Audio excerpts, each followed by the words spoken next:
All right, Fit Gang, so today we are going to focus on the booty and specifically the under booty, right there where the hamstring and glute connect, right there in your tie-in. So everything we're doing today is going to focus on that area.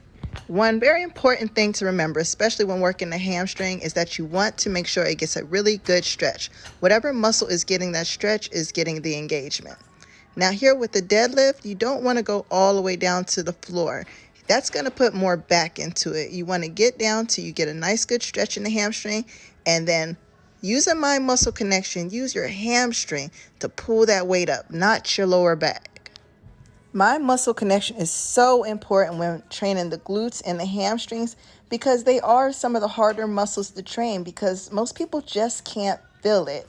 So you have to make sure you do good warm-up exercises to make sure you're getting the proper engagement and really focus and think about the muscle you're trying to contract.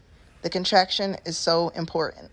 Movements like kickbacks, deadlifts, and glute bridges are really great exercises to use as warm-ups that are going to help to get the glute warmed up, fired up, and get you focusing on the muscle you're trying to engage. Another key to glute and hamstring building is to do your movements slow and controlled. If you rush through your movements, you're not going to get a proper contraction, and you're definitely not going to be able to utilize mind-muscle connection when you're doing the movement. The hamstring is instrumental in lifting the glutes. If you want that cuff, that booty meat, something to grab onto, make sure you don't skip hamstrings.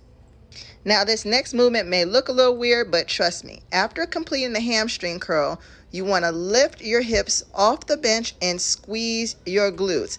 It's like a reverse hip thrust, and it's amazing. I always like to find more than one way to utilize equipment we use on a daily basis, like doing a kickback with a leg extension machine.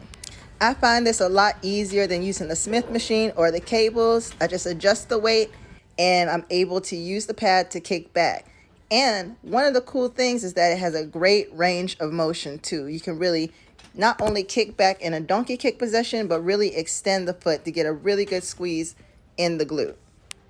Another thing you will notice I do a lot when doing my hamstring and glute movements is that if I have an opportunity to use my full range of motion, I do. I want to get a complete stretch, so I stretch the hamstring all the way out by bringing my knees into my chest and then fully extending back. That's really important. The stretch is important. Here I added the band. That's going to keep the pressure on the outside of my legs so that my knees don't collapse in. When your knees collapse in, it takes the pressure off the glute. You want to keep them towards the outside.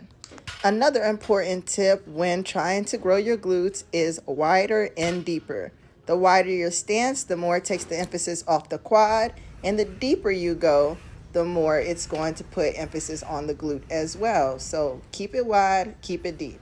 And here's another example as I adjust my body to utilize my range of motion. I'm going to bring my knee all the way up to my chest, get a complete stretch, and then kick all the way out through the heel. Now let's get that cuff. If you have any questions, leave them below.